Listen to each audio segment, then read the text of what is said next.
Morning, friends. And here is a very warm welcome to all of you for another edition of our now getting popular. I would say yesterday I was going through the Twitter handle, and there is so much talk about the CVT meeting, and for all the good reasons. It is being associated with beautiful things in Delhi, beautiful food which is available in our country. So, with that warm beginning, we will try and run our sessions as always because we enjoy that reputation of running the sessions on time. And we'll also need help from our presenters, as they always do, to leave more time for discussions, and that is what more carries home with everybody. So this is the first session which is going to be focused on uh, coronary imaging with intravascular ultrasound. And we have an elite gallery of presenters who have tons of experience. And we are very lucky to have some great faculty in this whole meeting throughout, starting from international faculty who have traveled, taken so much of trouble to travel from different parts of the world, right from the North American continent, from the European continent, from the African continent, and of course Asian continent. So we have a pan global representation, along with some real big stars from within our country. So I hope all of us take away some very good memories as well as good scientific knowledge which we gain from each other today. So the first session, I take the privilege to invite the experts, Dr. Nishit Chandra.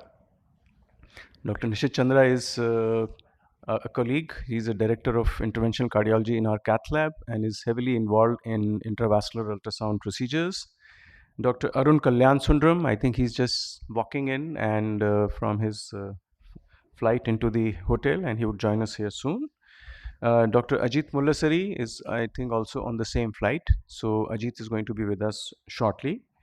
Dr. Sanjeev Roy, Dr. R.R. Mantri, and can I request Dr. Mamas to please join me over here as an expert for these session.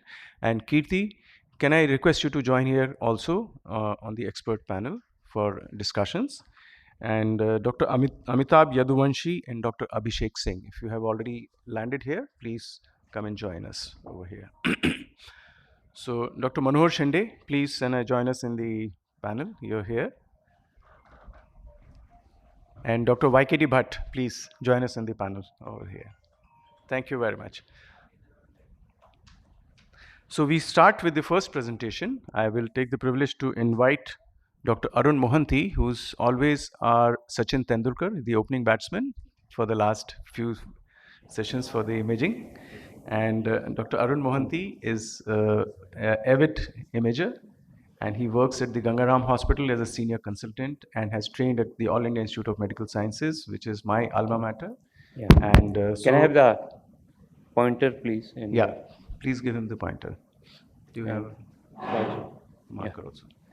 Do we have a laser pointer? I'll go there. Yeah, all right. So over to you, Arun, Yeah. with your first presentation on optimizing complex PCIs with the help of Ivis. Yeah, good morning, everyone, and thanks CBT team and particularly Dr. Mathur for giving me an opportunity in-person meeting after a long COVID. Yes, last time we had a hybrid meeting.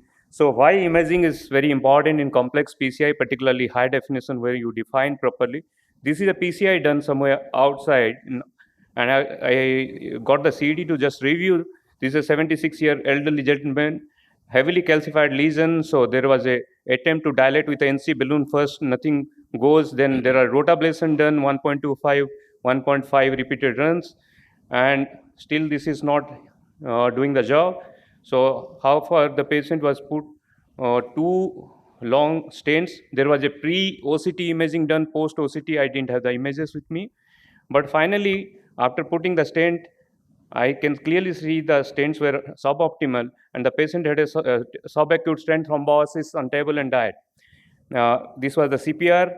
So what we learned, we used the technologies Rota, OCT, stented with beautiful stents, drug-eluting stent, but the outcome is zero. So not doing a procedure as such is important, or using the technology is important. Ensuring adequate lesion modification before stent box opening or stent deployment is most important.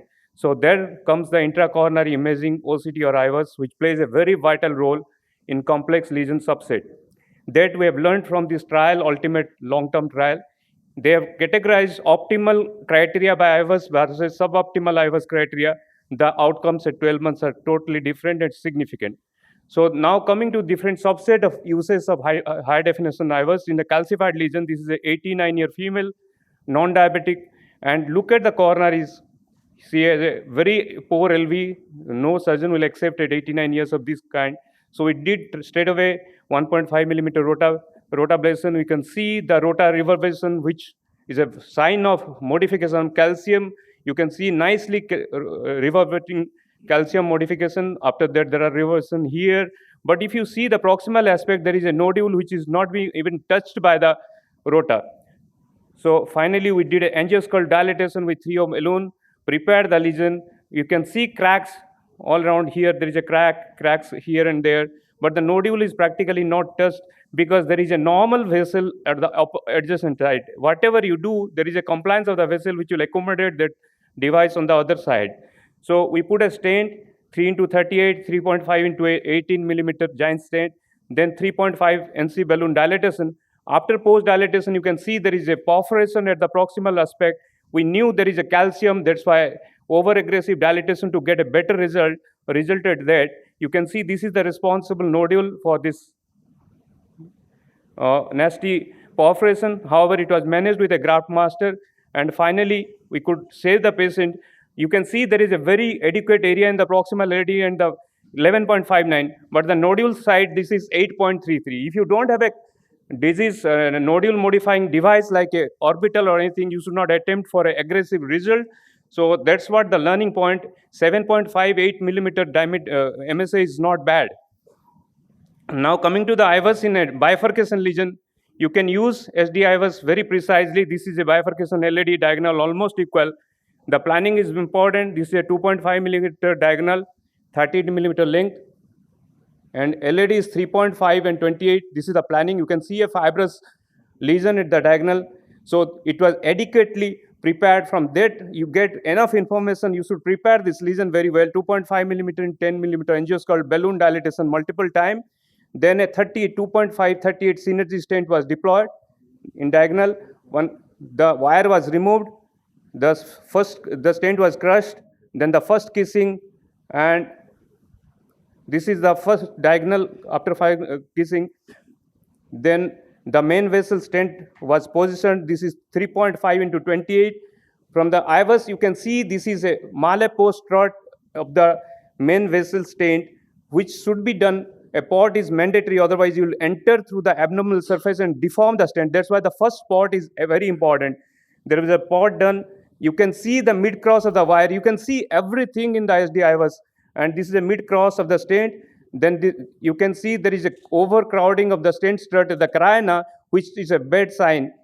These are the information you get from SD Ivis. So kissing balloon dilatation was done, and final port and a final result beautifully seen. And you can see a carina free diagonal, a carina free of struts, LED and diagonal, beautiful MSA. Now this is a third case where SD Ivis is very useful. This is a post CABG patient. A vein graft was given to LED, which is occluded. Look at the LED caliber and the angio. So we try to image first. The imaging catheter is not negotiating. So 1.25 millimeter rotor ablation was done. Thinking it is a very small vessel. You can see a nodule here. This nodule is rightly modified because the wire bias was towards the nodule. So we are fortunate to modify this lesion. You can see beautiful reverbation. After that, we did a angioscular balloon dilatation, prepared the lesion.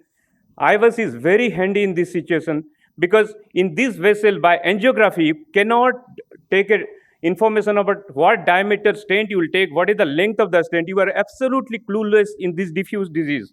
So we could see a very nice normal looking vessel 2.25, which will accommodate a 2.5 stent very well, and the length was coming 75 into 76 millimeter. So we took a 2.5 38 distal stent, 3.5 in 48 stent in the proximal segment. Remember, in this vessel, we are taking a 3.5 millimeter proximal stent and optimizing that. Without HD Ivis, it's not possible. So the final CAG, you just compare this vessel, and it's a 3.5 millimeter stent optimally positioned, and the result is beautifully reconstructed LED. The final Ivis is 6.17, 10.53 is the LED area, and 11.87 in the left main area.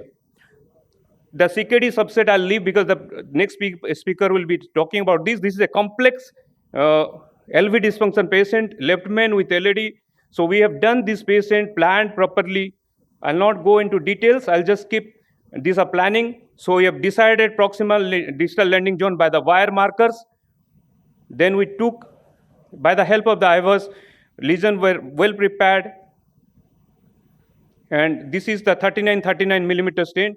So 38, 3 into 38 distal stent and 3.5 into 38 proximal stent based on the wire marker was placed. The operator insisted to give 2 ml stent because he was the guy with me. He just asked me to give 2 ml contrast because he was not very sure, though I was sure. So for the satisfaction, I gave just 2 ml of contrast. And finally, we did a side branch kissing, then final port, and with 6 ml of contrast, we could manage to get this result in a left main LED, 2 overlapping stents. Now coming to the last topic of SDI was most useful in ACS subset. Look at this lady who is 59 years, came with a ST elevation MI, but mother of a resident. But finally, when she came, she was pain-free. The ECG were evolving, so we kept on low molecular heparin, DAPT. Then next day morning, the angio was just 60% LED. In an infarct-related artery, the FFR may not be good. So I just took the Ivis. You can see there is a SCAD with an adequate lumen, and there was no pain. So we decided to manage medically. We did an OCT also to just demonstrate this is the SCAD. It's not necessary, just out of academic interest we did it. And this was the SCAD, spontaneous coronary dissection, non-communicating type.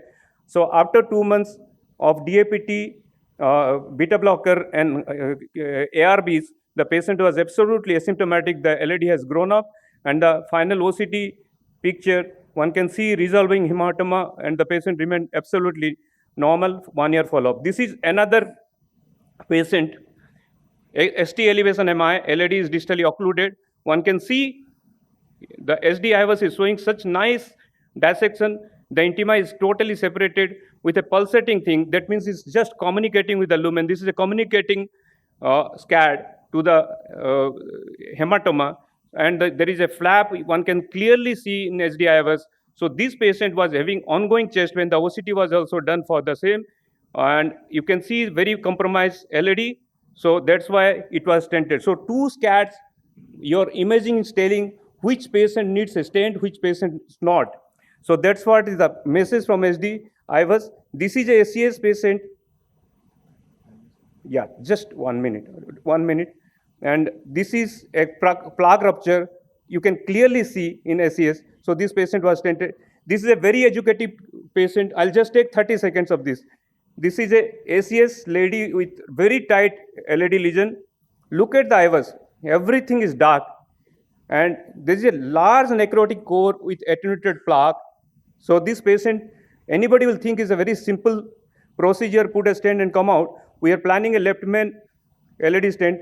So we knew this is attenuated plaque and led us into trouble of no reflow and not many more consequences. So we prepared the patient with vasodilators adequately. We are very careful. But after putting the stent, you can see the patient had a very slow flow, almost no reflow, and a cardiac arrest. So the IBP was done. We are very clear what is causing the trouble. That is most important. That is the most important part of imaging. We knew this is attenuated plaque. That's why the patient is in trouble. We are not thinking about under expansion, dissection, nothing. So we waited, gave our nitroglycerin vasodilator, intra-aortic balloon pump support, and this was the scene in the cath lab. After 3 hours, the patient is extubated and finally went home. So if you are not clear on what you are dealing with by imaging, imaging give you those inputs. So SD Ivis is extremely useful in complex PCI. Lesion preparation in calcified lesion to demonstrate calcium fracture before putting stent is important. To plan provisional versus EDS or optimization of bifurcation PCI, it's a very, very important tool to identify a high-risk lesion subset like attenuated plaque, ambiguous lesion, thrombus, CAD. It's extremely useful to plan and perform an ultra-low contrast, which is the favorite of Dr. Pratap. He will be addressing about all these patients. Is extremely important, and Ivis is an integral tool in that. Thank you very much for your kind attention. Thank you. That was an excellent overall review.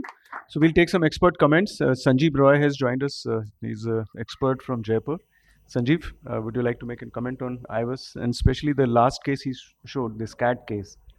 It's quite interesting. How do you look at? That was a very interesting cases, and we more and more are coming out of this CAD. Perhaps it was underdiagnosed earlier. Particularly the confusion happens when you have a type 3 SCAD or some of the variants of type 2 SCAD, and imaging is very useful. In type 1 SCAD, of course, you can make it angiographically, but type 3 in particular, where you have to differentiate from an attenuated plaque, and type 2, some of the types, yes, you need. They're very helpful in that. And then you can make the decide whether to go ahead with the stenting, or you can just leave it alone to heal. Particularly type 1 can be just left alone. So I think imaging plays immense role, and particularly there are a lot of confounding scenarios where differentiation of SCAD from other diseases becomes difficult, and imaging helps you to distinguish those. So, Mohanty, nice cases, nice discussion. One very commonly asked question by the audience is that, which are the cases which we would be doing imaging in? Should we do it in all the cases? So, Mohanty, what's your take on that? Because it comes at a cost. Yeah. In fact, if it's a luxury to take imaging in all cases, I'd love to do imaging in all cases. It takes extra 2 minutes of time for a pre and maybe a 3 minutes job after post. So it's not a long procedure, not very cumbersome if your staff and everybody is tuned to the program. And otherwise, complex lesions, as we discussed, calcification a must, low contrast PCI a must, ACS is plus minus, because ACS you understand much better if you do an imaging. Otherwise, you are just playing around thrombus, dissection and other things which you will miss many a time. And the fourth one is Dr. Pratap's again favorite is CTO. Sometimes they use it very frequently because whether to see, I'm not a CTO expert, he will be able to tell, but CTO is a very useful field for Ivis interpretation of extra luminal or a false channel or rewiring or whatever. So we'll keep moving forward, and then we have an expert on CTOs coming next to you. So let me invite Dr. Pratap Kumar, who's one of the leading lights in the CTO management in our country, and he's holding a conference after 2 weeks. Pratap, am I right? That's going to be in Delhi NCR, JCTO meeting. So Pratap is doing a lot of complex CTO work. IJCTO, yes, right. So Pratap is going to talk to us about minimal contrast PCI. So how is the Ivis playing a role in that? And then maybe a comment from Kirti, because Kirti is also doing a lot of nearly zero contrast PCIs with the use of Ivis. So over to you, Pratap. Respected Chairperson, thanks to Dr. Atul Mathur for inviting me here. Zero contrast PCI, why we do it? Impact of the contrast actually increased hospital stay, irreversible kidney injury, need for dialysis, and finally death. So how to reduce the mortality? There are a lot of data telling that a lot of materials can be used, notable drugs can be used, but nothing proven to be effective, only to reduce the contrast volume. So the concept of low contrast, ultra low contrast, and zero contrast. What is ultra low contrast? The contrast volume to be equal to the AGFR. Actually, there is a study published, a lot of study published. In those cases, the contrast-induced kidney injury was 0% if you use ultra-low contrast. But I always think that, why not zero contrast? So I think that the zero contrast PCI should have an eGFR of less than 30, or if the patient's creatinine is more than 1.5 or the GFR is less than 45, in a patient more than 75 years, with LV ejection fraction less than 50%, diabetic, hypertensive, MI or anemia, you should consider absolute zero contrast. A 77-year-old man smoker with patient's ejection fraction was 20%, and patient presented with NSTEMI, and the blood urea is 53, creatinine was 1.7. If you go to the score, the BMC2 score was, the dialysis percentage was 2.5, and the Renogard score showing the dialysis was 12%. This was angiogram. The angiogram is taken outside. Without angiogram, you cannot do a zero contrast angioplasty or ultra low contrast angioplasty. You have lesions in the circumflex, lesions in the OM or the ramus, and lesion in the LAD. What we do is actually, we just keep this image on the right side and then try to do angioplasty. The first is actually the right side, you can see an image which is actually a still image showing the vessel. So I take a Philtrepsy, 7 French catheter with a Philtrepsy wire going down. This wire is taken actually as distal as possible, even though circle look like a small vessel by outset, but I've taken the first wire into the distalmost branch of the circumflex. Second wire you can see, now the second wire going into the, again the distal branch, but away from the lesion site. So I have 2 markers. Now I have to take the third wire. This third wire goes to the sinus nodal part. So the 3 wires, one is in the distal part, that is actually the circumflex, and into the OM and into the sinus nodal branch. So now the next point is actually, we have taken a 1.5 into 15 Maverick balloon dilated because the Ivis catheter was not going down. So the Ivis then taken, that is Ivis number 1. So when we see the Ivis, there is a 3 millimeter proximal vessel and distal 8 is 2.6 millimeter, even though the vessel looked like very small. The lesion length was 22 millimeters. And I notified that the lesion starts 2 millimeters after the first branch and 8 millimeters before the distal branch. So when I saw the vessel is 3 millimeter and 2.6 distally, I could take easily a 2.5 millimeter balloon, NC balloon dilate. After the dilatation, I decided to take, this was the measurement, the 3 millimeters after the first branch. It's a 3 millimeter proximal vessel. It is actually 2 millimeters after the first branch and 8 millimeters before the first branch. The length is nearly 22 millimeters. So the total length between the bifurcation, the distal part from the first branch is 22 millimeters plus 2 plus 8, that is 32 millimeters. So if I take a 28 millimeter stent, I can, even if I keep 1 millimeter away from the first branch, I will be covering everything. So I decided to take a 22 millimeter length lesion with a 2 millimeter proximal, 8 millimeter distally, and 22 millimeter lesion length. So I can take easily a 28 where I have to, only location should be the first branch. So I decided to take a 28. What will be the size of the vessel is 2.75 because it's a 3 millimeter vessel proximally and 2.6 vessel. If you go nominal pressure, you will get it. So I took a 2.75 into 28 science expedition, 3 millimeter proximal, distally 2.6. So this is the way I did. I just put the stent. After putting the stent, I did a post Ivis. So I have 3 wires there. After what I have seen is actually a repeat underexpanded stent in the proximal part. Once you have an underexpanded stent, you dilate with the 3 into 15 NC truck balloon in the proximal. I can take the wire out because you always, when you have a stent down, you can go with a stent boost or the clear stent and then identify everything. So after that, the proximal part of the stent is still underexpanded. I was number 3. So I went with the 3.5 millimeter balloon in the proximal part. You can actually always, you have a clear stent there. You can understand. By the time the third wire, the second wire which is taken, I have put into the ramus in the medius. So it is well expanded after that. Then I have taken the 1 wire into the ramus. So my next is actually, the target is to do into the ramus. So but Ivis catheter was difficult to cross. But what I understood in the initial part, whatever in the Ivis, I understood that I am in the true lumen. So the vessel in the proximal part is 2.7 to 2.85 millimeter vessel. So I decided to dilate with the 2.5. Already I have a balloon there. So I dilated the proximal part with a 2.5 millimeter balloon.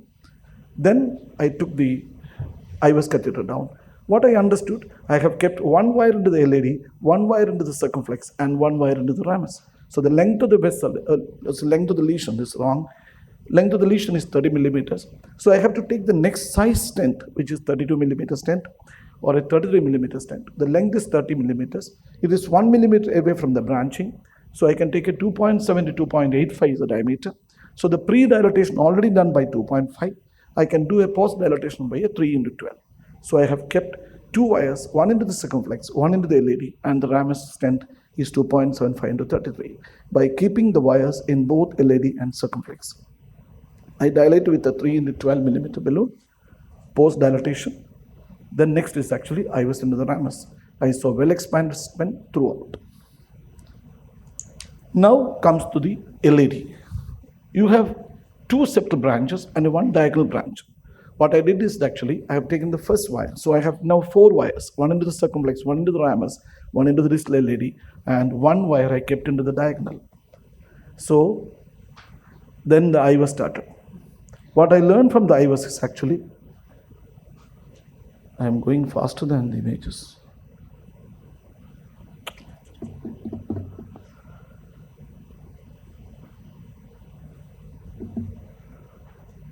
Not more.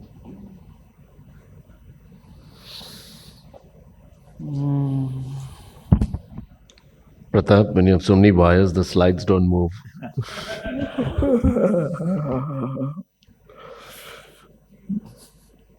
Wires are. Whilst we're waiting for your slides to work again, do you ever use the technique with large catheters where you actually place the Ivis probe, the eagle eye, for example, and then use that as your marker to be able to deliver your stent alongside it, and then That you can do, but actually, when you have the multiple markers, advantage is actually you create a metallic salute, by which advantage is actually whatever you are seeing, you know that what is the vessel size in the proximal. If you wanted to have two stents, you can identify what is a vessel. I think I'm just, if they can go to the Parallel. some slides. So, Yeah. But I never had an issue. Actually, you keep the multiple wires. I never had an issue because these 4 wires, 5 wires. Only So the question is, if you have one wire to skeletonize your branch from your main branch and a side branch, my experience is that you don't need too many more wires after that. Why? Because the Ivis catheter gives you enough information on length, and then you can position your markers based on your distal branches and have screenshots parallelly. And so all I do is skeletonize one proximal branch, and then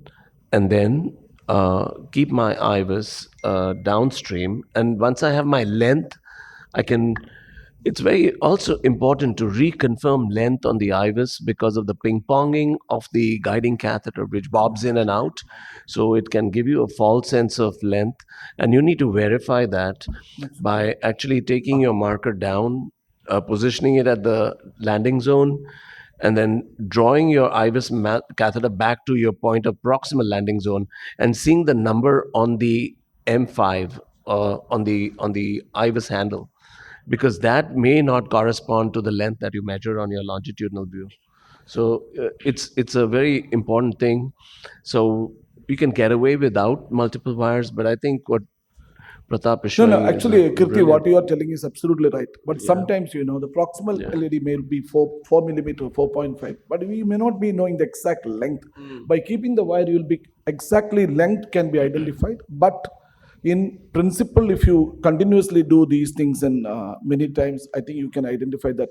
See, your number of wires can come down. But many people have an apprehension that the wires will create and kink and all. I don't think I never had any issues, but.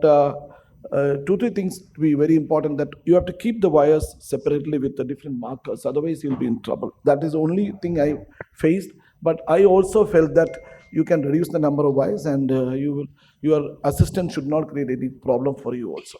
The presence of a wire would also help in your ostial placement of your stents. That is 100%. You can keep the wire outside, and actually you can keep the sinus node somebody as give well a as you mic can to- take. I actually take the sinus wire. Through the sinus wire, you can take the Ivis catheter and seek the stent strut also, and you can place also. So the other important issue that, I mean, we started using zero contrast in my lab, but then I quickly moved away from zero contrast to having one final picture, Why? Because Ivis may not tell you sometimes the damage that you I can did not do. finish actually. Oh, I just wanted to finish and then the discussion. I understand that this is a discussion point. I'm just thinking that So that is the way. And I just kept one wire there, but I'm telling that is a very important See, point. the warning is if you take a break, we'll pounce on it. Okay. No, I will just So 2 don't minutes. give us I'll finish it off.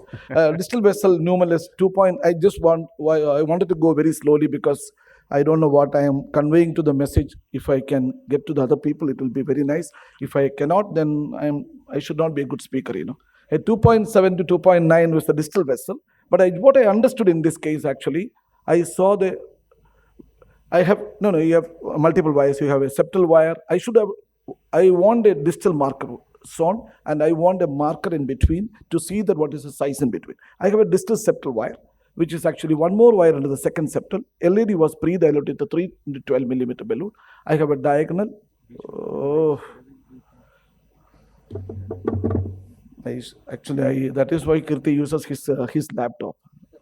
So this is, I have loaded here. Can you just go to the next slide? strangely, PowerPoint is not dependable most times. So move to keynotes. No, actually, this I have given because, can you just show the last slides only? You can operate from there. Next.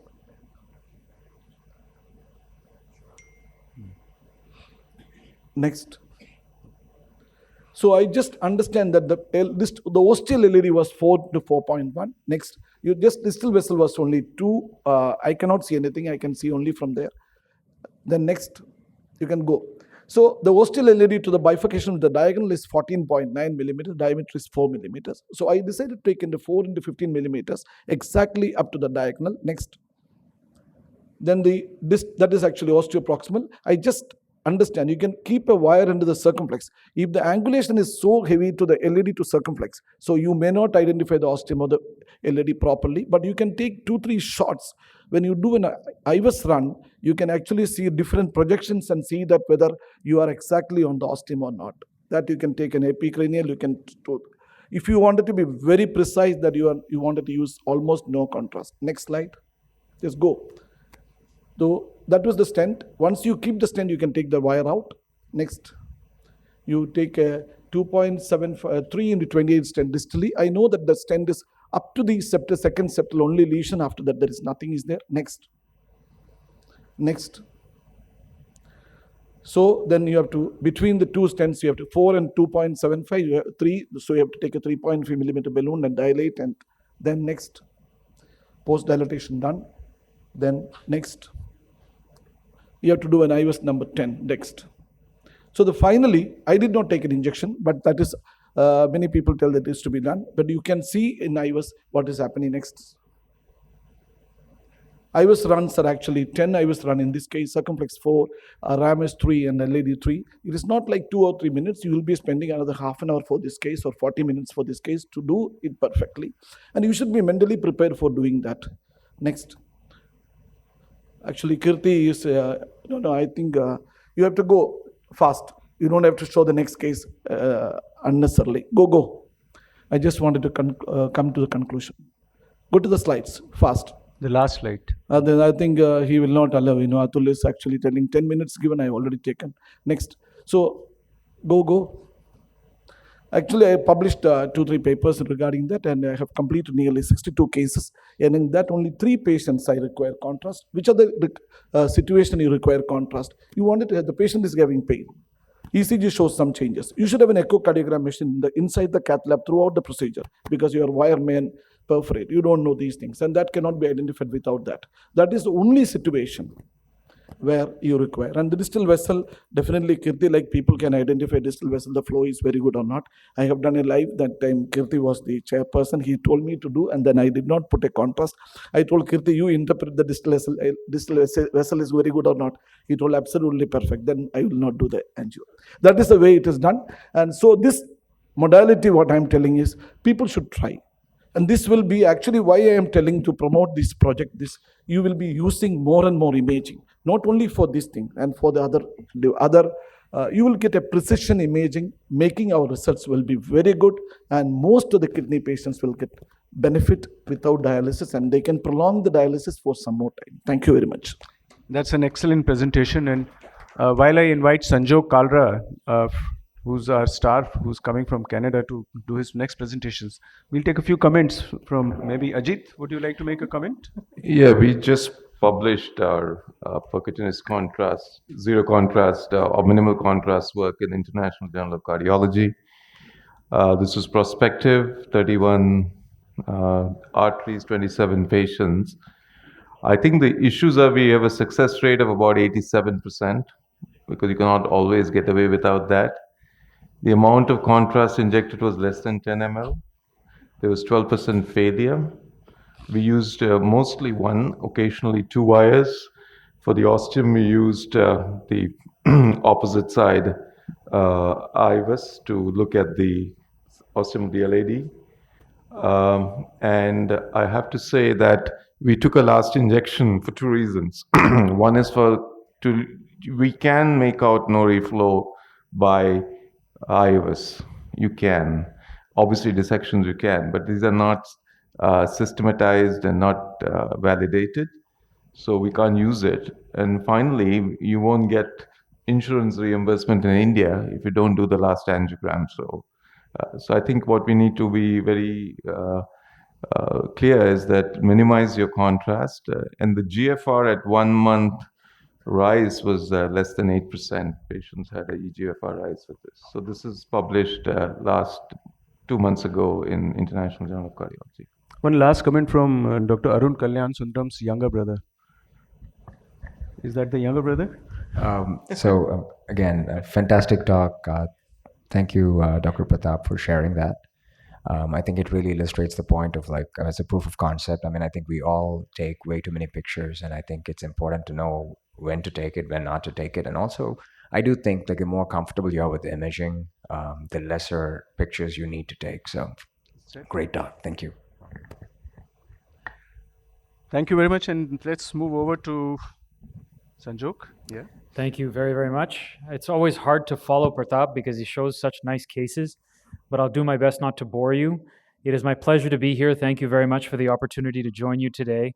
I'm going to delve a little bit deeper into the CTO piece around CTO PCI using intravascular imaging by talking a little bit about one of the specific techniques that we use to address ambiguity at the proximal cap. This is a headache for a lot of operators because we are so tempted to just advance the microcatheter when we feel like the wire is gone where it should go.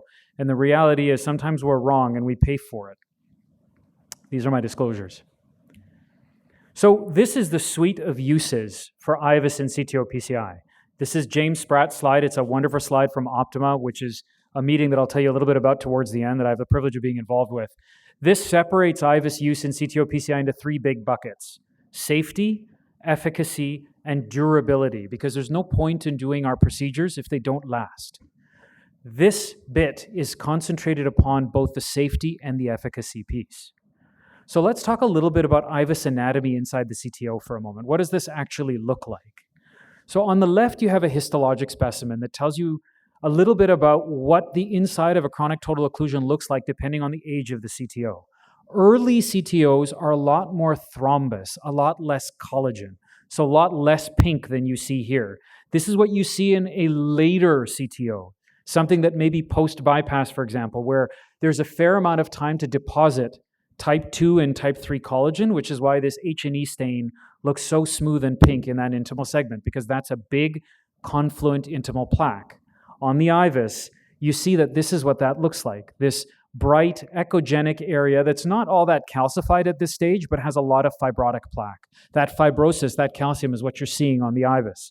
Whereas on the outside here, you have a bunch of darker thrombus. So where's the problem that we run into where we try to use the Ivis guided proximal cap puncturing technique? Well, it's the problem of proximal cap ambiguity, where we know that the vessel in front of us is blocked, but we have no idea where it actually blocks down. So this is what a vessel looks like when it starts to occlude. You have an organized thrombus, and then you have that typical beak segment in the proximal cap that you see in early CTOs. This is a typical marker of a thinner, shorter, and less densely packed occlusion segment. It usually happens for the first 6 or so weeks after a vessel completely occludes.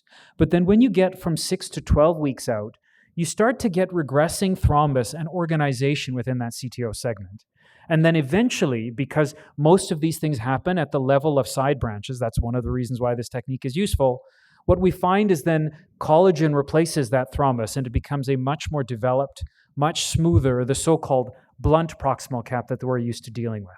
And that's what this ambiguity comes from, where now you've got a very smooth proximal cap and you don't really know where your CTO starts. All you know is that you've got a vague idea of where the vessel goes. But we have to do better than this if we're going to take sharp wires and poke them into segments. And this is what happens, unfortunately, sometimes when we think we know where the vessel is going. We manage to get a wire through, we feel a little bit of resistance, then we take the microcatheter forward, and this is in fact where we are.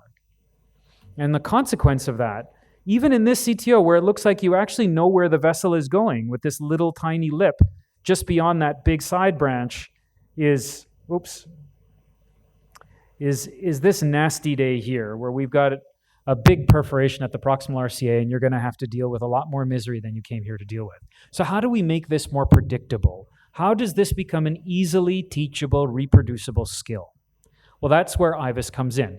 How do you visualize where the occluded vessel is? There are a variety of options, right? You just heard about all kinds of very sophisticated ways of using fluoroscopic markers and wires. The problem is you don't have a wire through your occlusion segment. So you can use CCTA. That works very well, and that's actually been shown recently in papers by Farouk Jaffer and his group at Mass General to really make a difference to CTO length, time, radiation, and planning. The problem is it's not real time. This is what it looks like in real time. Let's take this very ambiguous LAD CTO, and let's take this Ivis on the right side and freeze it for a moment. That's what your Ivis picture looks like frozen. And you can see now at roughly the 3 o'clock point, I'm hoping you can all appreciate that circle towards the right. That circle is the proximal cap of your occlusion. So what you've done here is used what you know about histology, about the histology of chronic total occlusions to understand what to expect to see on the Ivis. You're going to expect to see a fibrotic area that's full of collagen that looks like a fibrotic plaque. That's what you've defined here in this circle along the side. When it's moving, it's really not all that hard to spot. So now that you've identified where this is, how do you use that information to actually get into the CTO segment? Well, let's go through a case here briefly, and this will show you how to do that step by step. Here's a case that I did just a couple of weeks ago. Now this, I think I can impress upon you, is a very ambiguous cap. The vessel cuts off right here. There's a big side branch, but after that, it's anybody's guess. Is it tortuous? There's a little bit of calcium, but you can see that it's a decent-sized distal vessel. And one of the things that you'll see in chronicity with chronic total occlusions is the presence of bridging collaterals, right? You see these bridges coming down along the right panel where you can see these little tiny vessels going on either side. This is danger. You get into a bridging collateral and you follow it with a knuckle or you follow it with a microcatheter, you've got a big mess. So it becomes even more important to make sure you know where you're going. So you put a wire into the side branch and you put an Ivis catheter along that wire. And then you take a tiny little antegrade contrast puff, because at this point you haven't done any dissection, so you're not going to advance the dissection plane. And you fluoroscopically, with contrast and Ivis at the same time, so 3 different layers, mark exactly where you see that proximal cap on your Ivis. So now you know where you're going. You've given yourself a lot of different reference points. Make it easy on yourself. The more places you can refer, the easier your puncture is going to be. So this is what this looks like, right? So I had taken a wire then and tried to puncture. And now here you can see on the Ivis, you can see this coming back. We have a wire now as I pull the Ivis back after I've punctured forward. On this side, you can see this wire now. I'm moving forward and puncturing. Okay, there it is. Forward, forward, forward. Bada bing, bada boom, right? Well, look carefully at the Ivis. Does this look like the fibrotic proximal cap that we just talked about? No. This is what it looks like when you put a wire into a bridging collateral and are moments away from tearing an artery to pieces. And that's what you see on your RAO injection. When you see that that wire is way offline, it's scissoring with the artery. So this is where it becomes important to really understand what you're looking at. So I brought it back, didn't advance anything, no harm, no foul, and this time did it right. And now what you'll see here is in this CTO segment, right at the top of your screen, there's that sort of fibrotic bit of tissue right at the top of your screen where you see the bright wire coming out. That's coming out of a CTO segment now. Okay, I'm hoping you can appreciate that little bit. And so then when you know what they say about CTO PCI, right? It's better to be lucky than good, right? So I'm lucky. So I got lucky. And I took a Mongo wire, I took it out of this microcatheter after I had confirmed my position, got a knuckle, grabbed the vessel, and within 10 seconds, this 100 millimeter CTO that looked like it was going to be miserable was done with a nice distal vessel wire, and we're off to the optimization stage. So we've got to optimize our results to make sure that they remain durable. This is what optimization looks like on Ivis. Understand where your vessel has occluded, where you've re-entered into the true lumen, what the nature of your plaque is in your CTO segment, and where your proximal vessel landing zone is going to be. So here's your pre-crux RCA. This is pretty clean. Your PLV is also pretty clean, but now more proximally in the RCA, now you can see that here I'm false, and here I'm true. So I've got to bring my stent well proximal to this segment to be able to get the result that I want. This is what it actually looks like when you have a lot of intramural hematoma, right? You have a large dissection plane with a bunch of intramural hematoma compressing the true lumen. And as a result, the adventitia starts to balloon out, which is why when you size your stents using Ivis in these types of vessels, it's most important to use your distal normal landing zone, or as close to normal as you can get, because you don't want to take a 6-0 stent in this disarticulated artery. You'll tear it apart. Instead, you take a good stent platform that can expand across multiple sizes so that you have the security of being able to start small and get bigger. With CTOs, there's a couple of specific considerations in my last couple of minutes. There's negative remodeling distally, though you'll see in the literature coming out not too long from our group, a way where we've found our way around that using Ivis. You'll have long subintimal segments, high calcium burden, and then of course the possibility of late remodeling, particularly in these big disarticulated vessels. So how do you size? Well, that's what I was mentioning. Let's take our vessel here, our RCA. We've got a nice clean landing zone at 4.1 millimeters proximally. But then you've got this subintimal segment with fibrotic plaque. Then you've got a little true lumen segment. Then you've got another subintimal segment. And then you've got a bit of distal disease. And distal to that disease, it's about 3.1 millimeters. So what we're going to try to do is select a stent that can land in normal landing zone, so 3-ish, but come all the way up to 4.1. And it's important for you to know your stent platforms because 1 is better than 2 and well expanded is always better than not. So if you take, for example, a 3.048 synergy in this situation, that'll go up to 4.25 proximally, it's a 1-stent solution, or in this case, because the CTO was so long, it's a 2-stent solution. But it's 2 of the same type, going for the same markers, the same goals as we always do. This is the basic PCI stuff that we all know how to do very well.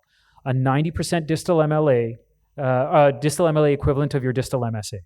Landing in as normal or close to normal as you can, or less than a 50% plaque zone distally, where you'll size lumen to lumen and no edge dissections going beyond 3 millimeters into the media. And when you do that, this is the final result that you get. This total case, start to finish, with a 100 millimeter, mildly calcified but ambiguous proximal cap CTO, took me 40 minutes. This is a very doable technique. It doesn't take much time. You've just got to know what you're looking at. Join us at Optimal CTO in London, at Optimal PCI in London in the UK in October, and you'll learn all kinds of this new stuff at your pleasure. We'll be up on Wonder Medical as well. I look forward to seeing you there. Thanks so much. That was an excellent presentation, Sanjog. We'll take a comment from Arun. Arun, any comments on this? And then Kirti after that. No, again, fantastic talk, Sanjog, as always. Hey, so do you have typically when you do this, right? And I think for a lot of people in the audience who are not super comfortable with let's say, doing an Ivis guided puncture, etc. What's your usual strategy? Do you typically just figure out where you want to stick it, then do it, or do you do it live? So to tell you the truth, I started the hard way. When I started doing this, it was with fluoroscopic and contrast markers. Then I figured out that it's so much easier when I can see it all. So what I will do, step by step, here's how it's done. Take a 7 French guide, put it into your artery, and put your workhorse wire into your side branch. Take a 5 French compatible rotational Ivis. You can also take an eagle eye short tip, which looks forward. Both work, but the eagle eye is a little bit thicker than the 5 French compatible IVUS, which just makes things a bit tighter. Put your 5 French IVUS into your side branch and pull back until you can fluoroscopically co-register your proximal cap. Place your microcatheter, low profile microcatheter, because you want to have a bit of room, on a workhorse wire into your CTO segment right at the proximal cap. So it's just sitting there. Take your workhorse out, put in your penetration wire, Hornet 14, Gaia 3rd, Judo 6, Astato 20, whatever you want. And then push your IVUS forward again into your side branch, pull your microcatheter back so it's straight, it's not angled or buckling. Pull your IVUS back so you can see the tip of the wire sticking out of your microcatheter. And then on real-time IVUS, you can see the wire turn on your screen from, let's say, 3 o'clock towards the proximal cap, which will be at, let's say, 10 o'clock. And then you can actually see it poke into the proximal cap.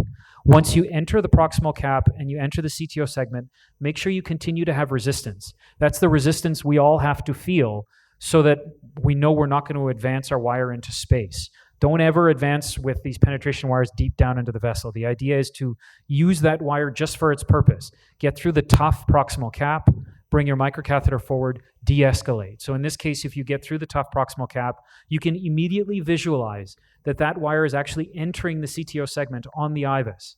Then you take the IVUS out, you take your workhorse wire out, advance your microcatheter a little bit along your hard wire, take your hard wire out, and just go.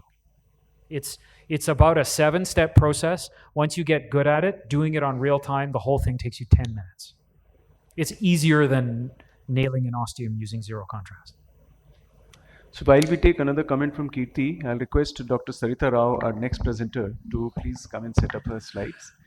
So. Awesome talk, Sanjog, as always. Thanks. I have just one thing, instead of sometimes chasing the fibrotic shadow that you see on the branch, which marks the opening of your cap or marks your cap, one of the things I follow the media. Mm-hmm. So the medial shadow, which is a circular black shadow, yep. When you see your cap, it becomes a figure of 8. Yep. So you will see your cap, and then you'll see the media going into. And if you keep your stick on your wire between the media, between the layers of the media, then I think you're going to be okay. And one way to check that you're in the subintimal space in the branch is that once you go a few millimeters inside, then you do another IVUS to see whether your wire is in the dark space or in the fibrotic space. Because if it is in the dark space, your subintimal, don't go ahead. My other question to you is, you very eloquently showed what you did. And what about being in a false space and then using an IVUS to recapture your true lumen proximally? Come to optimal CTO and you'll see like 3 cases like that in that talk. Okay. That's exactly, So that's that's in the safety, efficacy, durability paradigm. There is ways of making ADR easier, ways of making retrograde easier, ways of making connections easier, checking your connection point. All of those things can be done on IVUS. It's just a lot longer than 10 minutes. The one very brief comment, sorry, Sid, I don't mean to take up more time. The one very brief comment is, looking at the pathology of CTOs is really interesting. It's worthwhile looking up Renu Vermani's work because she's written so much really good stuff on this. But as you get further and further out from CTO PC, or from when a CTO forms, and in particular in your post-CABG patients, there's actually histologic evidence to show that the amount of calcium goes up. And that makes it a lot more difficult using the figure of 8 medial line to be able to penetrate proximal caps, because then the proximal cap becomes very calcified. And so the way you address that issue actually is by using a rotational, not a forward-facing IVUS, because often you will see reverb behind that cap, and that will extend into the fibrosis, so you'll still know where you need to poke. Just one small comment, Atul. One paper which everybody should read is Okamura's paper on 3D wiring, but it's with a Navi focus, which we don't have here. And his recent data is 100% recanalization of CTO with 3D wiring. So it's 100% now. So that's amazing.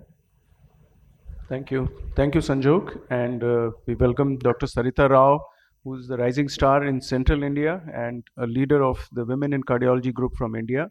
And there's a long way to go for you, Sarita. It's over to you. Thank you.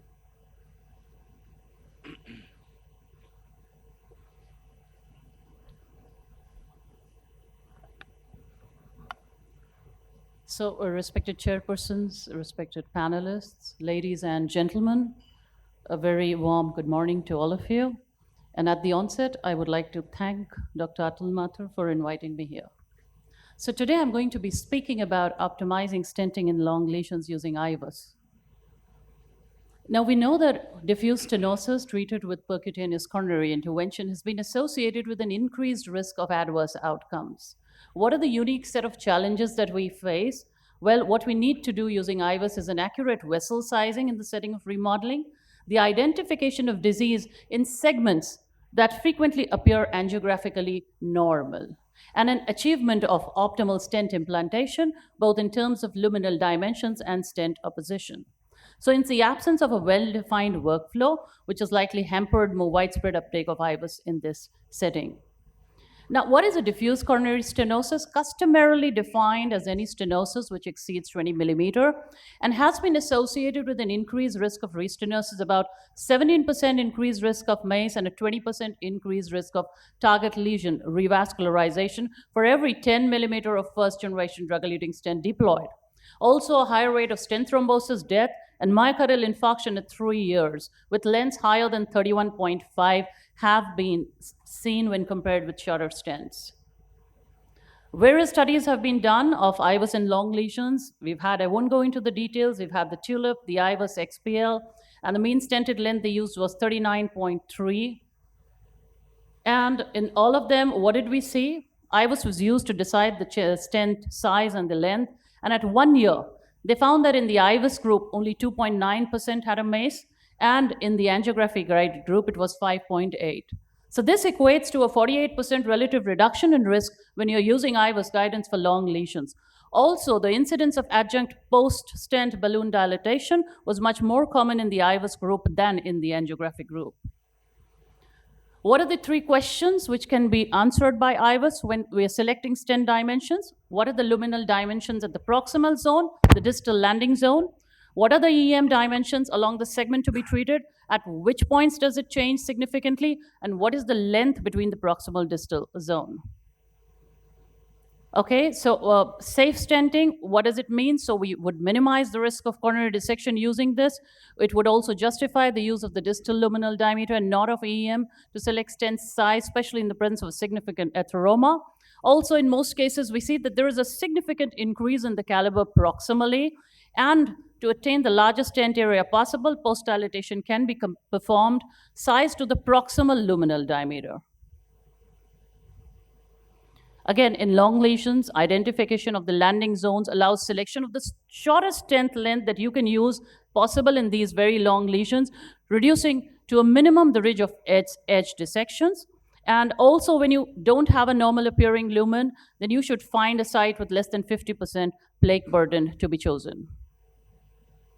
Post-implantation. We need to do it post-implantation too. And at that time, the Ivis helps us to find the opposition, the adequate expansion, and to exclude, again, any edge dissections. So the recommendation is that you use it both before and after stent implantation rather than just for the stent optimization. And you would also see that if there is a presence of 3 or more arcs of superficial calcium, then lesion preparation using any atherectomy which you prefer would be required. Also, the choice of adequate landing zones must be taken into consideration. So this is the algorithm for the pre-PCI Ivis assessment, looking at the assessment of the plaque, the landing zones, longitudinal pressure mapping, the EM, the luminal diameter, the design of the strategy which you're going to decide, and the post-PCI would look at the assessment, the stent assessment, and optimization. Also, it helps us to decide whether you're going to go in with a long single stent or with a double overlapping stent therapy. So long single stent is superior to a double stent in terms of medical expenses, and also, but it's inferior in terms of stent delivery when you have severe calcification and tortuosity.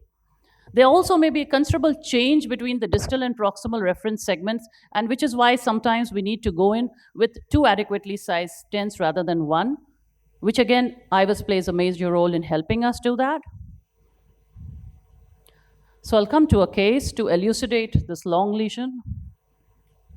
This is a 60-year-old gentleman, diabetic, hypertensive, TMT positive, Blood pressure was slightly elevated, ejection fraction was normal. His angiogram revealed calcific long segment disease in the LAD. An Ivis was done, which was suggestive of a circumferential calcium.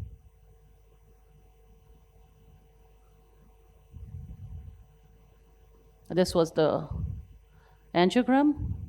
This was followed by the Ivis run.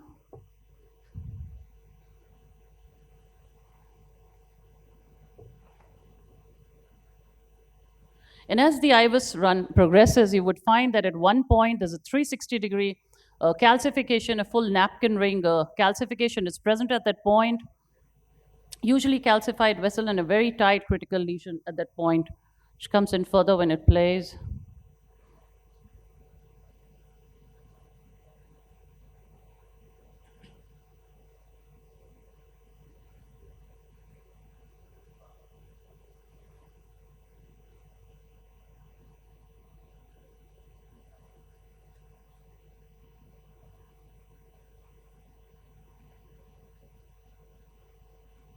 It's interesting what you're seeing on that Ivis right now is a problem with the software which has happened with the current generation. There was some electromagnetic interference and technical support. Can you help me? My slides seem to have disappeared from my screen.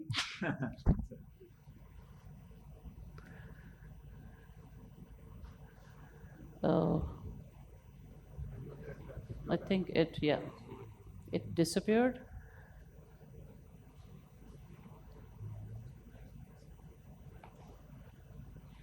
So we've had a whole batch of Ivis catheters which I'll are just giving go us through. bad images right now. Just the dark shadows. No, this is not because of brand. This is a patch and there's a So, glitch in the software.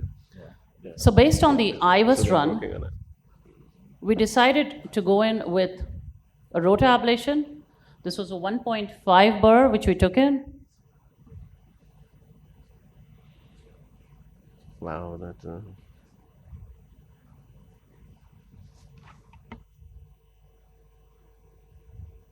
And this was the bed post-rotor, but still not adequately prepared.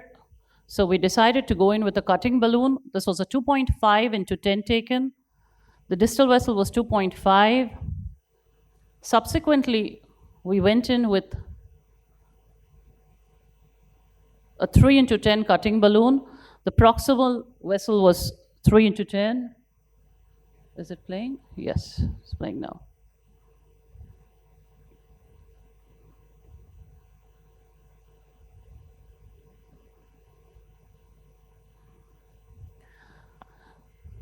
Post cutting balloon, we went in with a synergy stent. This is a 2.5 into 48. The sizing was decided by the Ivis.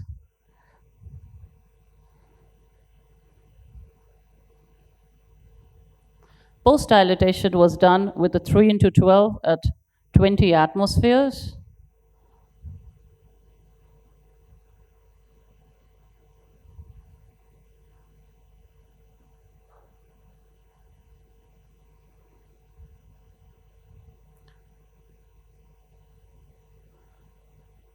After the post-dilatation, we took it in Ivis run. This was the final result.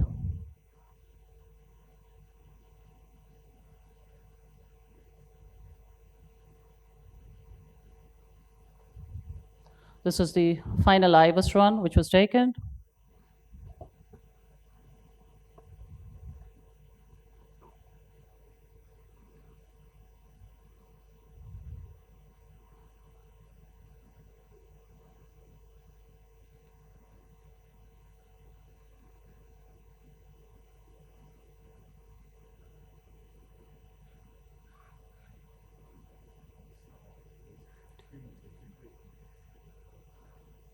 So the success of any PDCA depends on well expansion and opposition of the stent and achieving an MLA of greater than 5.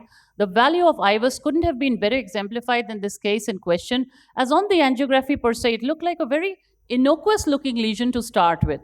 But even a 2 into 10 millimeter balloon could not be negotiated in this lesion. Ivis helped us to know that there is a 360-degree calcium, and subsequent to that, rotor ablation made our life much simpler by allowing a bulkier balloon and stent to cross this ring of calcium after rotor ablation. Ivis also helped us in planning our treatment by taking a scoring balloon after polishing by rotor ablation to achieve a satisfactory result by post-dilatation with a 3O balloon. Thus, Ivis helped us to achieve the desired result in this very simple-looking, long, diffuse lesion, which turned out to be diffuse, calcified, and critical. So, in the words of Vincent van Gogh, how difficult it is to be simple. To conclude, diffuse stenosis actually represent a subset of lesions that have retained very high rates of stent failure. Relying on an angiography alone would lead to an inadequate procedural action, which may affect the short-term and the long-term outcomes of a PCI. Ivis would help us both in planning and guidance of PCI in this lesion. It complements the physiological information obtained with the pressure vessel mapping. So, in the absence of trial-based algorithm to use Ivis in this context, it's proposed a structured approach to obtain apply Ivis-derived information to address all of these relevant matters that have been shown to play a role in the short and long-term procedural failure. Ladies and gentlemen, thank you so much. Thank you, Sarita. This was an excellent presentation. So let me check how many in the audience are doing Ivis routinely in their cath labs with a raise of hands. Quite a lot of people. Ivis is picking up well. And a comment from the audience. We'd like to take some more questions. Yes, please step to the mic and introduce yourself and then make the comment. It's in the middle row. Yeah.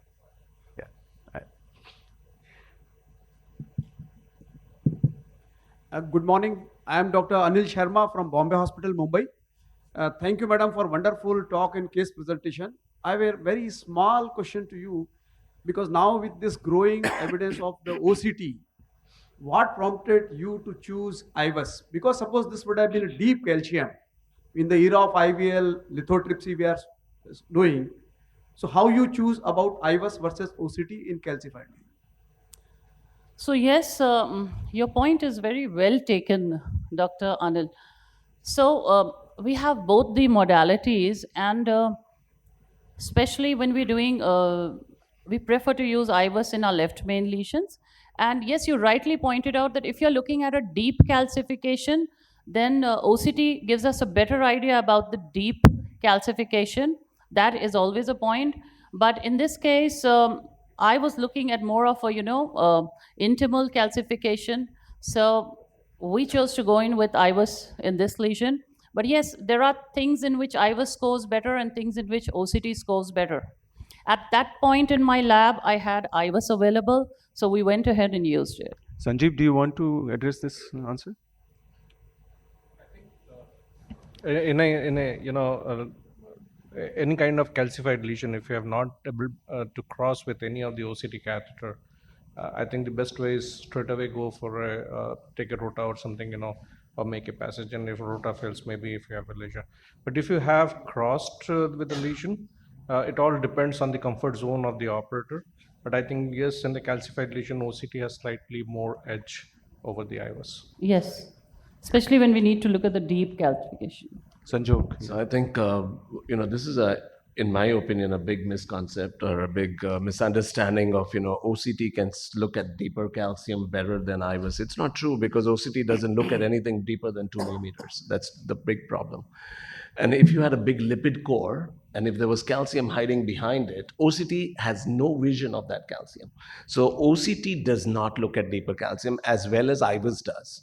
The best assessment of Ivis, in my opinion, is HT Ivis. The only drawback of Ivis today is the thickness of the calcium.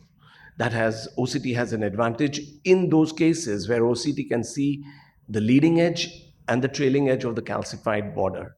But we have no data to show that thickness of calcification is directly associated with failure or non-failure to expand.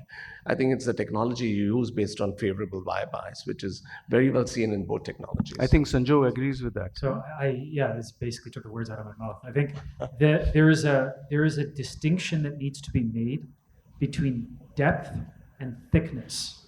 Deep calcium refers to calcium that is further away from the luminal border. That is different than thick calcium, which may occur anywhere within the vessel architecture, but it has to do with the thickness point at the plate. And it is a misconception that you cannot tell thickness on IVUS either, because the presence of natural reverberations means that your IVUS is less than zero, your calcium thickness is less than 0.5 millimeters. The absence of natural reverberations means that thickness is over 0.5 millimeters. And that ends up being a critical decision point on how to choose your therapies, which is my 145 talk.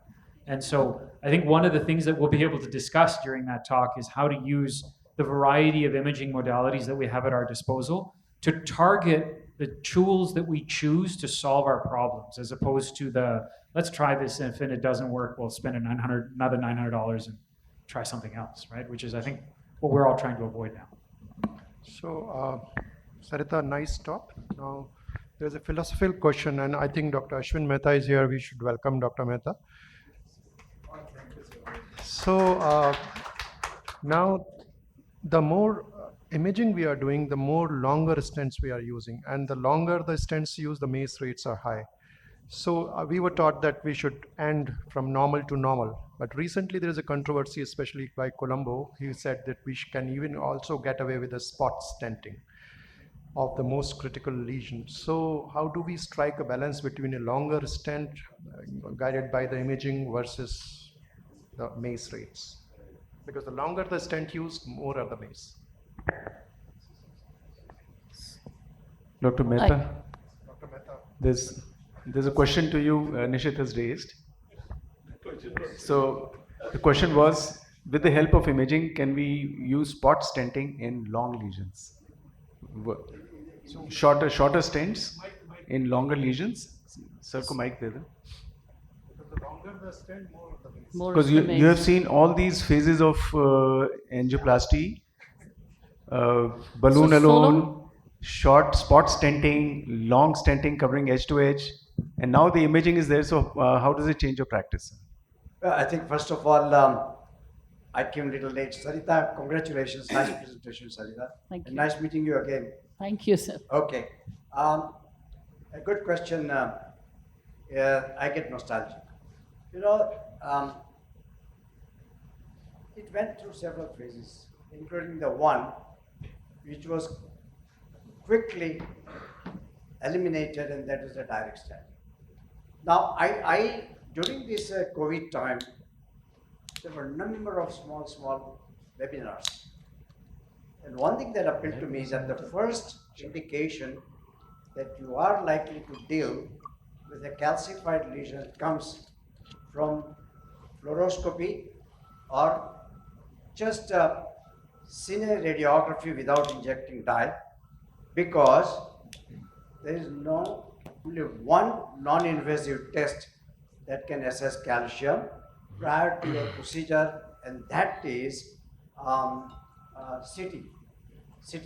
And since it's not a usual practice to do CT prior to taking up the patient onto the table routinely, your first suspicion about the presence of calcium comes from fluoroscopy.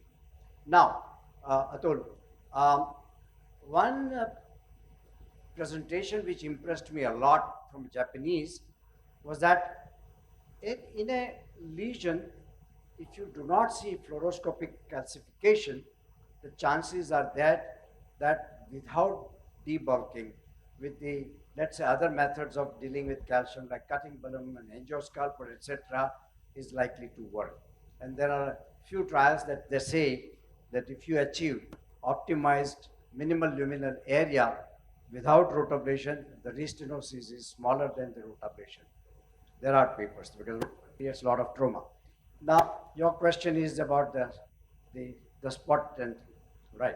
Okay, I do it this way. If you recall deferred trial, which was sponsored by Philips, which says that one way where you can predict the restenosis that after stenting, if you do an FFR and it's about 90, then chances that the 6 months restenosis rates are small. So, and Dr. Antonio Colombo time and again kept on saying that every plaque need not be covered with the stent. And that is, I think, very, very true. Otherwise, if you were to do an IVUS, you find there's a hell lot of disease. And usually there are lots of studies to show that when you do IVUS, I think you tend to use longer stents. And whether the longer stents or a focal stenting with a good FFR results into a better outcome or equivalent outcome or not, I do not know. My point is this, that if you have achieved sizable minimal luminal area in a flow limiting obstruction, and that would mean that you know that in a medium sized artery 4, 5 or 5.5 I achieve, I'm most likely achieving a FFR of more than 90. So this is my contention. Thank you, sir. What is your practice? Do you do spot stenting? I mean, so long as where you're landing your distal part of the stent, the atheroma volume is less than 50%, you can land it there. Yeah, I'm still So- learning. I don't know the answer. That's why. Dr. Kirti, you would know. Yeah, I think whatever study you showed about the long lesions, the maximum length was 38 millimeters. But in Indian practice, our patients, they have very long diffuse lens. So we tend to use 48 millimeter stent. And I think 48 millimeter stent only used in countries like us. And some of the Indian companies, they have 60 millimeters length of the stents also. So when we are using long lens stents, if you do angiography down the line 2 to 3 years, the areas of focal restenosis in some part of the distal areas is very commonly seen. So why not to use technique? Of course, we are using, but there is something called QFR. CTQFR, CTFFR or QFR is also available, which already the discussion about the focal stenting is going on. So the area which is only significant stenosis, which is showing the FFR positive, I think only that part, if it's stent, that can give evidence base. So we are talking only about the anatomical, the severity of the stenosis by using Ivis or OCT. But we need to look at the physiology of the lesion also. That is very, very important. So the QFR has not become very common in practice in our country at present. There are some softwares are available and very good evidence-based techniques of QFR, CT-based FFR, they are available. And if you can do, there was Dr. Augusto Pishaw, I know from Washington Hospital Center, DC, which I was working with him. He showed this focal stenting in a long lesions to do only focal stenting at some point of time. And that was very long back, almost 10 years back. And he said that I'm not doing long stents, I'm doing only focal stents. So we did not cover the long stents anymore in the patients. So those days QFR was not there. But today with the technology, with availability, QFR is available. You do the angiography, take the orthogonal views and take the three-dimensional pictures of the, and immediately you get the lesion which is most hemodynamically significant. So Thank please you. introduce yourself also. My name is Dr. Pankaj Jariwala. I am from Yashoda Hospital, Hyderabad. So we in the United Kingdom, we do CTFFR quite extensively. So for all the diagnostic cases, we don't do diagnostic cath anymore, we do CTFFR. I think CTFFR is useful in telling you whether a lesion's positive or not positive. I'm not sure that it's all that informative in terms of defining where the lesion is significant. In those sorts of cases, I find that using something like IFR is much more useful, and often there's quite a bit of discrepancy from IFR versus CTFFR, exactly what part of the lesion is significant. So I think in summary, I think it's a good option to use physiology. I would personally use IFR. I'm not entirely convinced from our experience of CTFFR in defining strategy here. Can I make a small comment here? Yeah, two quick and short comments. Yeah. We should not give the impression to the audience by using imaging, we are using more lengthier stent. It's wrong. The long stents are decided by a geographic miss. So that's why the procedure imaging is very important. We take longer stent for 3 indications. If you have a 50% plaque burden at the stent edge, then you cover for, because these are the predictor for late outcome. If you don't have this thing, you need not to take a long stent. If you are thinking there is a mild fibrous plaque, I'll ignore that plaque and take a smaller stent. And second thing is major dissection or a hematoma. There we take a longer stent, otherwise you can minimize stent. So imaging helps always to decide short stent, and you need not to cover all the plaques. I think that point is very important, that the whole idea of taking imaging was to find a landing zone where we could safely land. The problem that we have with diffuse disease, and I think that is the major problem in our country and in the Southeast Asian population as general, is that you don't have a distal landing zone in diffuse disease. And so you don't know where to land your stent distally. So I think in that is the biggest problem. If you have a landing zone, it's not a big deal. You either do a targeted balloon dilatation and a drug-eluting balloon, or you put in a stent. But if you don't have a landing zone, then what I do in my practice is find a branching point which has a confluence which will allow me to land the edge of the stent, and beyond that, use a drug-eluting balloon to tear the artery. And this only works in the LAD. It doesn't work in the circumflex, and it doesn't work in the RCA. So that's what I would do. Thank you very much, Sarita. And while Kirti, you step up for your presentation, Sanjog is making his last point. And just a quick comment. Nishit, I think that's the question that you've asked is such a good question, but it is so incredibly complex. And I think we have to all be a little bit careful about comparing apples and oranges. Your question was, in diffuse disease, do we spot stent or do we stent long? But what we've just discussed are two modes of vessel failure. We've discussed plaque getting worse, right? So that's the stenotic process. That is not a function of stent or even the stenosis. It is a function of the plaque, right? It's a function of your thin cap fibrous atheroma and the likelihood of that plaque worsening or rupturing to cause an acute coronary syndrome. So that's prevented by stenting the whole thing. Only then you trade the likelihood of spontaneous vessel failure for failure within a stent. That is a separate pathologic problem. So it's important for us to recognize when we talk about spot stenting that we're talking about treating a stenosis that is causing symptoms and therefore a quality of life limitation. But that's not what's preventing MI. What's preventing MI, your spontaneous target vessel revasc, is treating thin cap fibrous atheroma. And that comes down to using near-infrared spectroscopy or higher definition forms of intravascular imaging to identify those plaques and treat them. That's very different than a long lesion where you're going to land from normal to normal, because what you don't want to have is geographic miss and a dissection. That's where you're betting that the likelihood of you having a problem within your stent is going to be lower because you've obtained a huge minimal stent area throughout the stented segment than the likelihood of you having worsening of your intrinsic plaque or a rupture at a level of TICFA that is outside your stented segment. So it's important to separate those two, right? One is talking about native vessel disease worsening. The other one is talking about recurrent failure of vessels within stents. And they're totally different mechanisms, right? Thank you. It's different. Thanks a lot. Over to you, Kirti. Hi.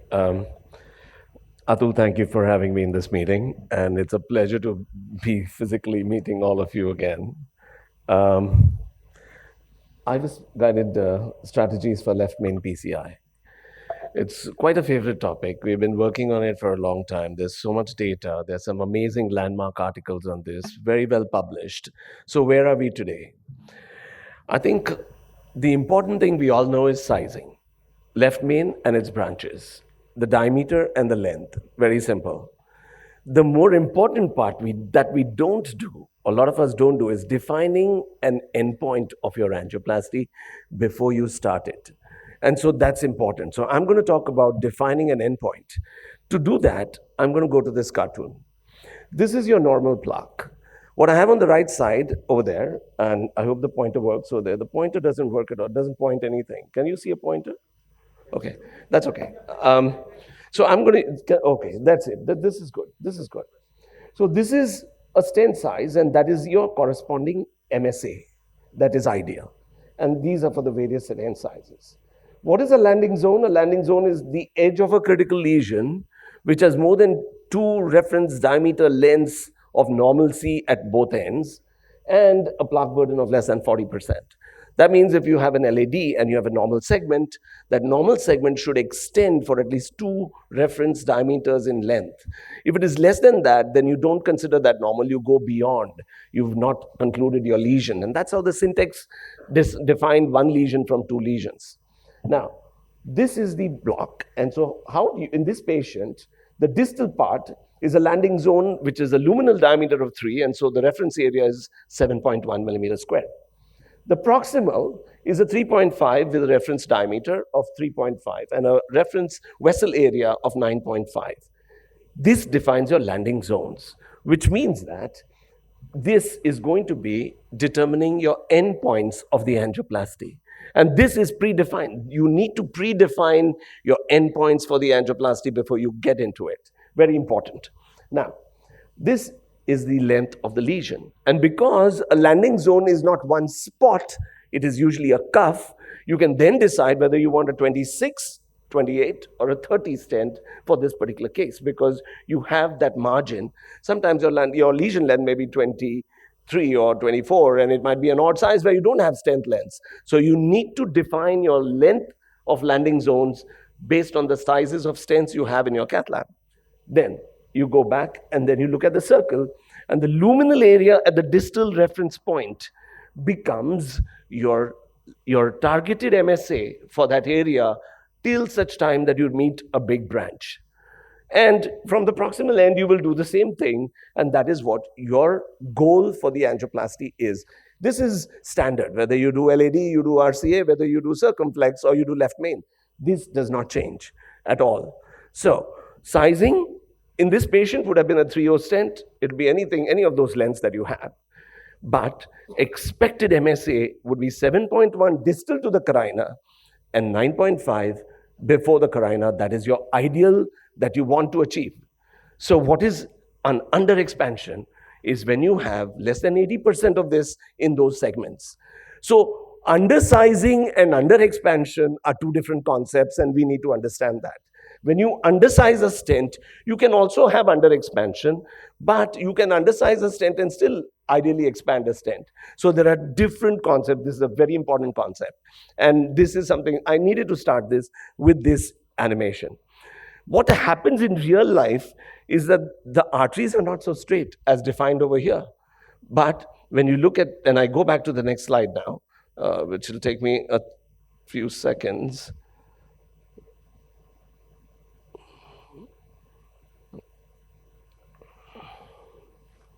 You look at the EL here, and it's like a straight line.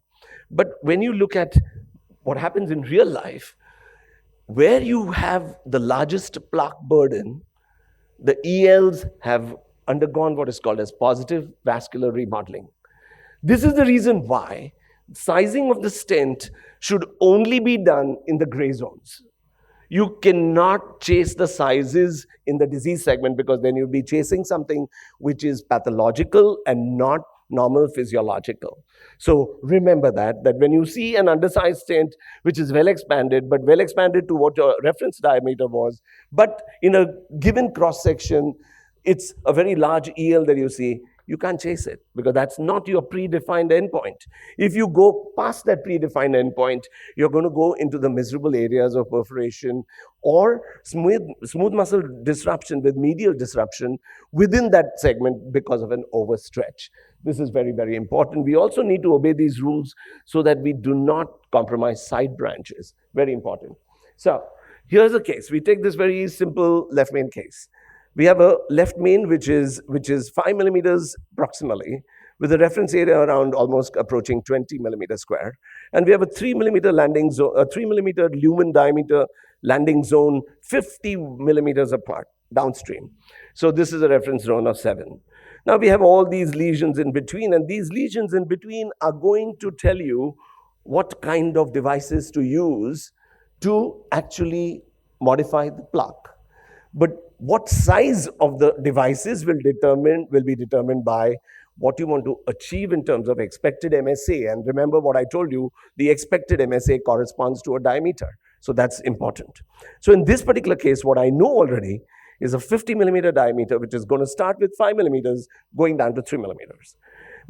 So this is my map of how I'm going to do it. I can't take my 3 millimeter stents and make it 5 millimeters. So I'm going to take 2 stents in this, and I'm going to overlap it, making sure that my overlap does not come near a branch. Because if my overlap comes near the branch, then I'm crowding struts across a branch, making myself difficult. So besides doing that, I also got to define that there are probably two carinas over here. One is a diagonal carina and one is a circumflex carina. So this is going to determine three areas which need to be expanded. So this area needs to be expanded to the next level, maybe 3.5 or 3.75 or 4, and this needs to come to 5. So you could take whatever stent you take in these two, but your final goal is going to have to be this. Now you've defined your final goal. Now, why is it important? Because whatever generation of Ivis you took, like Jose, a good friend of mine, took this amazing paper, 140 cases. They did Ivis per protocol. That means they created a protocol and stuck to it, rather than just going on the fly and doing it as you go. And when you do an Ivis-based protocol, you achieve your MSAs in 88% of cases. When you just do Ivis by the fly, then you get it in approximately 60%, and that's probably by chance. But it reduces and it changes outcomes, which is important even in this small group. So imagine when you're doing it in a very large group, how profound would that effect be? That's important. When you get to a single or a provisional stenting, what is the most important image in the Ivis? It's the image of the side branch. And when I look at provisional stenting, most people, I see this Ivis pulled back from the main branch. Nobody puts the Ivis into the side branch. The most important image that you need to acquire is the mouth of the side branch, because that is the only image which will influence whether there's going to be a change or consistent therapy as far as single or double stent. And what you look, two things, word of caution. When you come out of a side branch, which is like a circumflex, you never get a transactional view. You get what is a beveled view, and you got to remember that sometimes you could be overestimating your sizing in the circumflex entirely because of this issue. But what is important is Ivis runs from both the branches, whether you do provisional or two-stent strategy. Yeah. So in this case, coming back to our case, what did this show? It showed that the ostium of the circumflex had a plaque burden of less than 50%. And if you see, the MLA is around 8.5, and the carina is quite clear of disease. Very important. I'm going to come back to this topic. Though carina is involved in only 15 to 20% of cases, it's very important. Those 15 patients, 15% of cases are going to be very, very different, and they'll behave differently. So now we know that a single stent strategy should do very well in this case, and I'm quite certain. I don't even like to protect these circumflex branches. So we put in our stent. We put in the stents exactly as we planned. We took a 4.0, went all the way into that artery, and then we took a 3.0 corresponding a 38 and completed the case. But when our Ivis run came back, what did we find? We found 8.1 distal, very good. 11.6 proximal LED, very good, but we don't need to change this because I told you so. There's vascular remodeling. But in the distal left main, 8.9. What has happened? Our MSAs should progressively increase. When you have a low MSA neighbored by high MSAs, then you start thinking of under expansion. So in my distal left main, my problem is that the yellow line is telling me what I've achieved. The orange line is where I need to go. So that's what is an important step. You need to mark these areas, and then you come back. And of course, the left main was still needed to be opposed. So you go and oppose it because you need to take a 5.0 balloon and make sure that your struts go into the wall of the artery, because otherwise you're going to get into trouble if you had to do and go into the branch for some reason. And optimizing and achieving the endpoints of the MSA are the key. So you need to come back and dilate this and expand it to make sure that you get to 12.6. Now 14, 12.6, 11.6, and 8.1 makes sense to me because that was my endpoint. That was the endpoint I defined before I got into this case. And so this case looks like Ivis endpoint matched. Means we've done the right thing for this patient.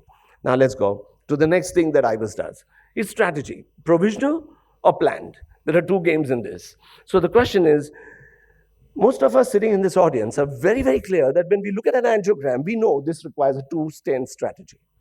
So two-stent strategy intelligently does not require anything more than an angiography to make sure that you're going to do it. So you do an angiogram and you know this will require a two-stent. The problem is, can you predictably get a provisional stenting done at all just based on the angiogram?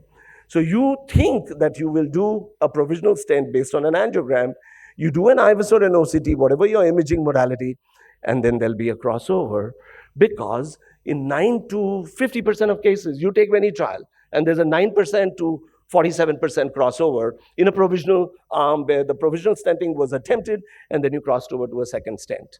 So this is important, that imaging should be able to prompt us as to which are those sensitive areas where you are going to cross over. And if you know that beforehand, then you can pitch yourselves for that. So let's take some of the cases. Just let me know if I shoot time at any point. Okay. Yeah. So we have this really calcified left main. We do a rotoblader, 1.5, 1.75, because it's a very difficult artery. It's a very significant calcium. And you can see the arc of calcium in the confluence of the left main.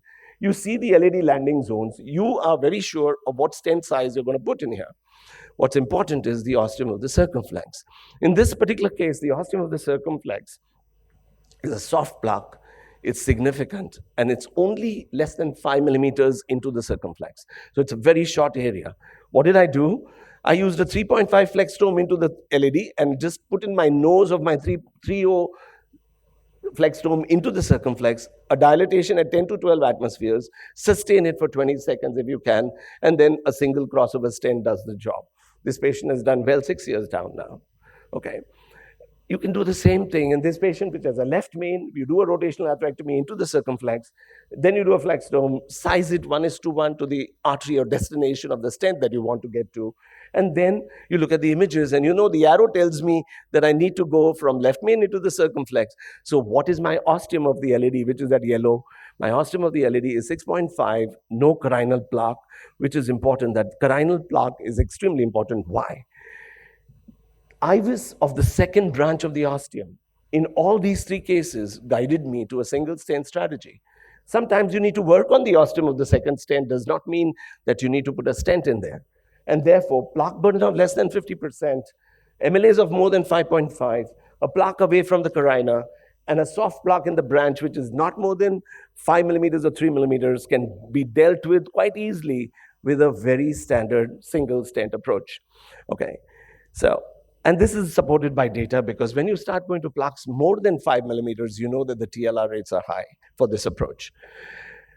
This is an angiographic one left to, this is a very, on this angiography, I thought provisional stent, left main to circumflex after preparing the lesion would be a great idea. And you can see that I don't see much happening in the ostium of the LED based on the angiography. So keep it simple. Rotoblader, flextome, single stent. What happens with the Ivis? When you look at the Ivis in the circumflex, this is what you see, which is very important. The circumflex has an eccentric calcium, and look at this carefully. Here the carina is thick, it has plaque. On the opposite side of the carina, there's a wall of calcium. And now you have a landing zone, which is around 3.5 in the circumflex. I have taken a 3.0 balloon for animation's sake, and let us see be dilated. You push the carina into the LED.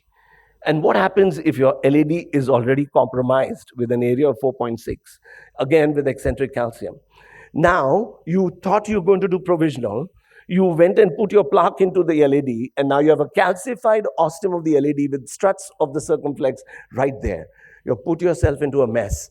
So this is where I feel, in calcified lesions particularly, look at the second ostium very well.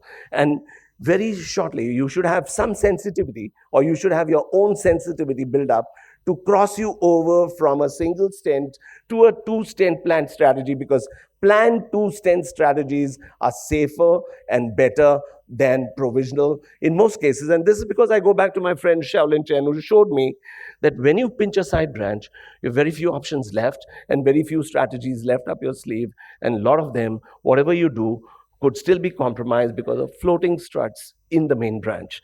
Very important. Do we need to do a pot? Of course we need to do a pot. It has to be the concluding step of your angioplasty of the left main.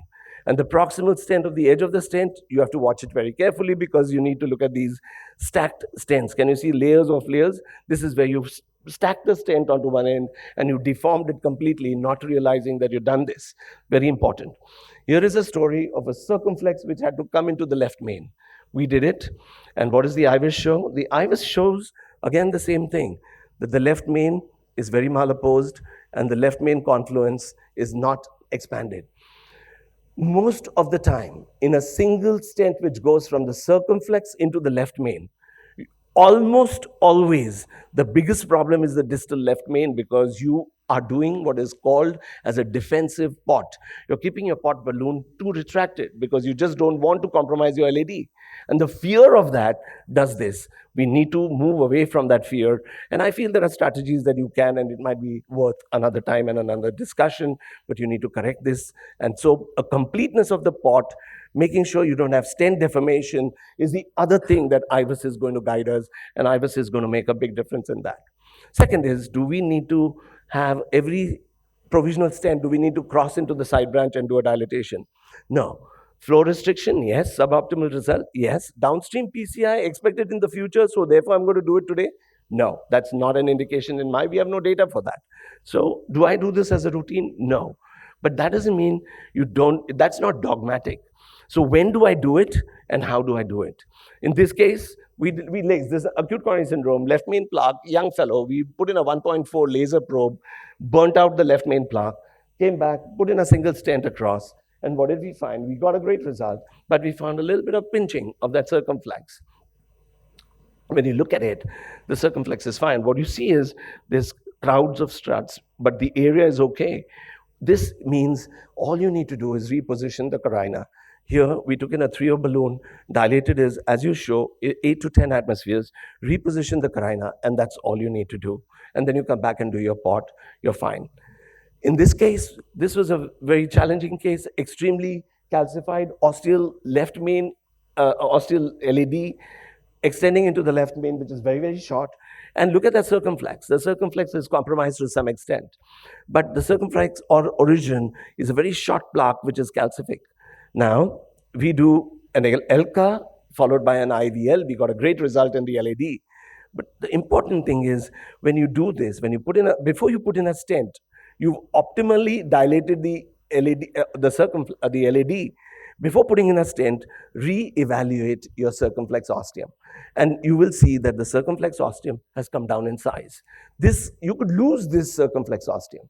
And therefore, before you put in your stent, you need to take the necessary steps to make sure that you don't even have a transient closure of a side branch when you're doing left main PCI.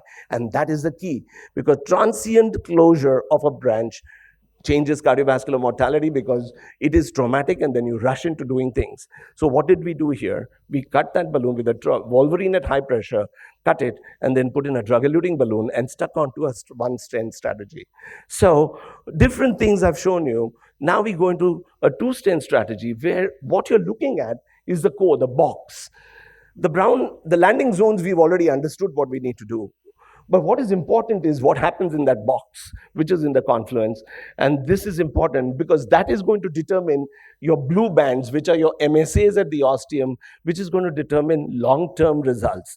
Very important. So we looked at our own data. Sorry about this slide. This is published now. Our Indian population, 140 cases in our lab at Bridge County Hospital, and most of our left mains are between 4 and 4.5. So goal setting, you can take the Western data and appropriately use them in Indian populations. This is Kang's data. What he said is that this is predictor. The 5, 6, 7, 8 is a predictor of ISR. But the goals of patency have to be more than that. My belief is that circumflex is almost always more than 3.0. The LAD is almost more than a 3.5 fully expanded stent at the ostium, 4.0 and 4.5. Anything less than that, we are getting into trouble. And that's important, very important. We have various ways of doing angioplasty. All these various methods. You could take whatever approach. You do a cutting balloon and a drug-eluting stent.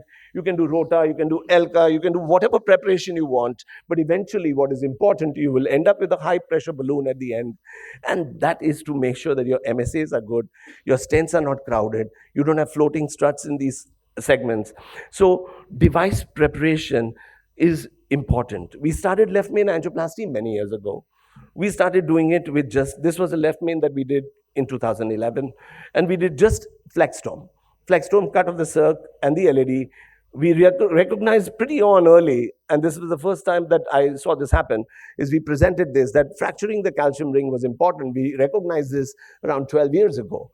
And it was important for expansion, and we were able to, early experience of cut and stent worked because it did fracture. And you can see the fracture of this ring. But did it work in all? No. Here we tried to do the same thing. We'd cut and stent, and then this patient came back with an ISR, and we had to do a rota, shave, higher shave, and then stent. The difference was, with a cut and stent, we could not just get the cross-sectional area of more than 4.5, which was actually supposed to be 10.2, which we got with the rota. So flextome does not replace rota. We did rota, random rota 1.5, a standard undersized cutting balloon for left mains. It doesn't work. It doesn't work at all in calcified left mains. So we decided aggressive rota. Go from 1.5 to 1.75 or 2.0, and then choose a cutting balloon which is 1:1 size of the left main or the circumflex or the LAD. That worked.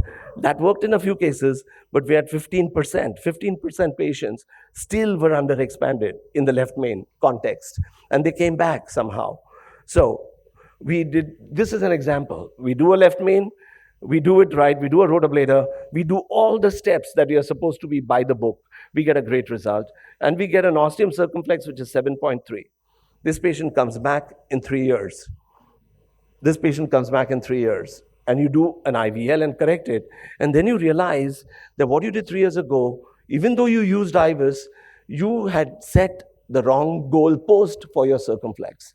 That means it was a defensive MSA that you set as your endpoint for the circumflex, and therefore you had to correct it. So we started off being defensive, but we need to be aggressive. This has been tremendous. 20 megahertz, 40 megahertz, today 60 megahertz. It's a great advance. What do we already know?